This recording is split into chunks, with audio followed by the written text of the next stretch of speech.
Welcome friends in health Rambo. दोस्तों, आज इस वीडियो में हम बात करेंगे प्री इम्प्लांटेशन जेनेटिक टेस्टिंग, जिसको पीजीटी टेस्टिंग के नाम से भी जानते हैं। यदि हम बात करें कि ये टेस्ट किसको करवाना चाहिए, तो ये टेस्ट है उन लोगों के लिए होता है जिनकी जो फीमेल पार्टनर है, मतलब उनकी जो वाइफ वगैरह है, उनकी एज है 35 या उससे अधिक है, या उनको बार बार जो होता है गर्भपात होता है, मतलब बच्चा ठहरता नहीं है।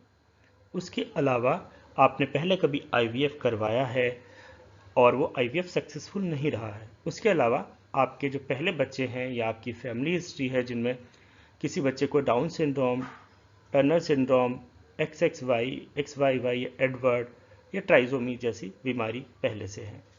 उसके अलावा जो लोग केवल एक सिंगल एम्ब्रॉय ट्रांसप्लांटेशन में इंटरेस्ट रखते हैं, उसके अलावा जो लोग कुछ लोग जो होते हैं जो बच्चे का लिंग जो होता है, सेक्स, उसमें विश्वास करते हैं कि मतलब मेल होना चाहिए फीमेल, तो ये लोग जो होते हैं ये टेस्ट करवाते हैं। जैसा आप लोग जानते हैं कि क्या होता है कि जैसे जैसे फीमेल की एज बढ़ती है और उसके बाद यदि वो कंसीव करते हैं तो होने वाले बच्चे में क्रोमोसोमल डिसऑर्डर होने के चांसेस बहुत ज़्यादा बढ़ जाते हैं। तो आइडियली जो एज होती है 30 से बेटर होता है, 30 से पहले पहले आप कंसीव कर लेते हैं। जैसे ही 30 से ऊपर एज बढ़ती है, जो चांसेस होते हैं क्रोमोसोमल डिसऑर्डर के बढ़ते जाते हैं और 35 ईयर्स की एज के बाद ये और ज़्यादा होते हैं। यदि इस टेस्ट की बात करें कि ये टेस्ट कितने प्रकार का होता है, तो ये टेस्ट जो होता है 2 प्रकार का होता है, पीजीटी टेस्ट। पहला होता है प्री इम्प्लांटेशन जेनेटिक स्क्रीनिंग, जिसको पीजीएस या पीजीटी-ए के नाम से जानते हैं।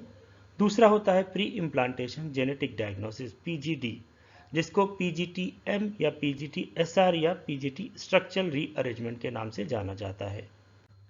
सबसे पहले हम बात करते हैं प्री इम्प्लांटेशन जेनेटिक स्क्रीनिंग। जैसा इसका नाम से पता चलता है, ये जो होता है इम्प्लांट करने से पहले जेनेटिक स्क्रीनिंग देखी जाती है। मतलब ये देखा जाता है कि क्रोमोसोम्स में कोई अबनॉर्मलिटी तो नहीं है, क्रोमोसोम में कोई प्रॉब्लम तो नहीं है। तो ये क्या करता है, एम्ब्रियोलॉजिस्ट को हेल्प करता है कि आगे जो हो बच्चा नॉर्मल हो। इसका जो संबंध होता है क्रोमोसोम से होता है। क्रोमोसोम्स, जैसा आप जानते हैं कि ह्यूमन बीइंग के अंदर जो होता है लगभग कितने क्रोमोसोम्स होते हैं, 23 पेयर्स होते हैं, जिसमें 22 ऑटोसोम्स होते हैं और 23rd नंबर का जो होता है XY होता है, जिसको सेक्स क्रोमोसोम बोलते हैं। इसमें क्या होता है, काफ़ी बार क्या होता है क्रोमोसोम्स में काफ़ी बार डुप्लीकेशन हो जाता है या ट्राइसोमीज हो जाती हैं, और काफ़ी बार क्या होता है क्रोमोसोम जो होते हैं कुछ इसमें डिलीशन हो जाता है। तो ये जो टेस्ट होता है ये उसको पता करके बताता है कि डिलीशन, डुप्लीकेशन या ट्राइसोमी है कि नहीं है। जैसा आप जानते हैं कि नॉर्मल क्रोमोसोम यहाँ पर है, तो एडवर्ड सिंड्रोम होता है। एडवर्ड सिंड्रोम में जैसे आप यहाँ पर देखेंगे, एडवर्ड सिंड्रोम के अंदर क्रोमोसोम नंबर 18 पे आप देखेंगे कि यहाँ पे वो क्रोमोसोम 3 है। उसी तरीके से पटाई होता है, इसमें क्रोमोसोम नंबर 13 पे 3 क्रोमोसोम्स हैं। उसके अलावा क्लीन फिल्टर सिंड्रोम जैसे आप देख रहे हैं XXY है यहाँ पर। उसके अलावा ट्राइसोमी 21 जिसमें डाउन सिंड्रोम बोलते हैं, जिसमें क्रोमोसोम नंबर 21 पे 3 क्रोमोसोम्स हैं। तो ये जो टेस्ट होता है क्रोमोसोमल अबनॉर्मलिटीज का पता लगाता है एम्ब्रॉयज के अंदर।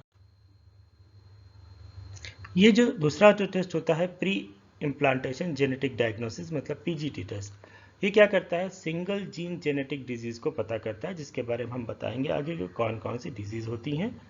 साथ साथ में एम्ब्रोलॉजिस्ट को जो करता है सिलेक्शन करने में मदद करता है कि हेल्दियर या डिजीज फ्री बेबी आगे हो।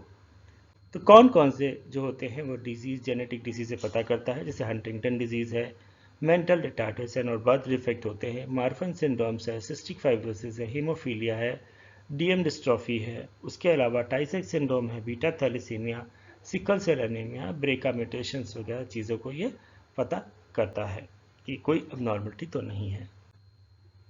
ये टेस्ट कैसे किया जाता है, पीजीटी टेस्ट? तो इसके लिए क्या होता है कि एम्ब्रॉयज जो होता है उसकी बायोप्सी करी जाती है।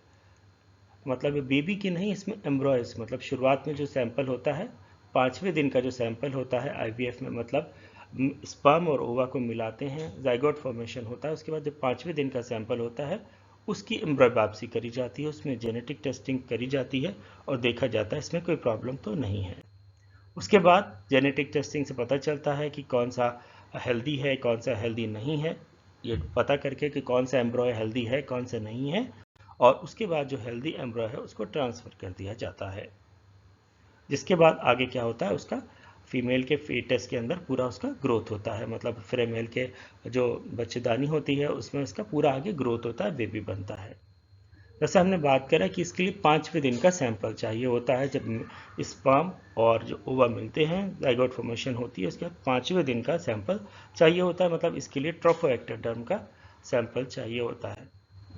जैसा आप यहाँ पर देख रहे हैं, एग और स्पर्म जब मिलते हैं जाइगोट फॉर्मेशन होती हैं, 2 सेल बनते हैं, 4 सेल बनते हैं, मोरुला होता है, ब्लास्टोसाइट या बनता है। तो उसके बाद जो 5वें दिन का जो सैंपल होता है वो चाहिए होता है, और उसकी बायोप्सी होती बाद में। इसको जो होता है एग को फ्रीज कर दिया जाता है, और जब रिपोर्ट आती है कि कौन सा प्रॉपर है, उसके बाद उसको जो होता है आगे जो होता है फीमेल के बच्चेदानी में रखा जाता है, जिसका वहाँ आगे ग्रोथ होता है। अगर इस टेस्ट की कॉस्ट की बात करें तो इसका जो कॉस्ट होता है पर जो एग होता है, पर एम्ब्रॉय जो होता है, वो उसके चार्जेस होते हैं लगभग 9-10 हज़ार रुपये हो सकते हैं, या इससे कम भी हो सकते हैं। ये जो जेनेटिक लैब्स होती हैं, लीडिंग लैब्स होती हैं, वहाँ से आप करवा सकते हैं। और इसका जो सैंपल कलेक्शन होता है वो एम्ब्रोलॉजिस्ट करते हैं, तो उसके लिए आप अपने डॉक्टर से डिस्कस कर सकते हैं। सो उम्मीद है आपको इन्फॉर्मेशन अच्छी लगी होगी। अच्छी लगी तो प्लीज़ शेयर करें, चैनल सब्सक्राइब नहीं किया तो चैनल सब्सक्राइब करें। With this, thank you very much for watching Health Rambo.